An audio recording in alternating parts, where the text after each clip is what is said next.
Hi everyone and welcome back to another video. So if your iPhone feels slower, background activity is limited, or the battery icon is yellow, low power mode is turned on.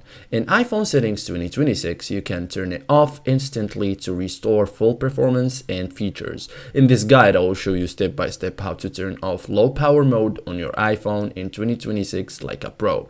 So first thing first, tap settings, okay? This is where battery settings are managed. Okay, so scroll down and tap battery.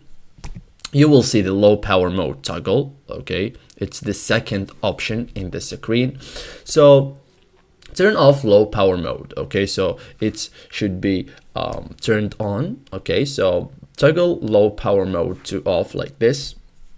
The battery icon will turn back to normal color immediately after it was yellow. Okay, so now confirm low power mode is disabled. Okay, so once it's off, full CPU performance returns, background app refresh resumes, mail fetch works normally, visual effects return, 5G performance improves, so no restart required. Okay, so turn off low power mode via control center. So there is a way to turn off the power or low power mode from the control center. So you can also just swipe down to open control center and tap the battery icon. It's here. Okay, so this toggle low power mode off. So thank you guys for watching this video and see you guys in the next tutorial.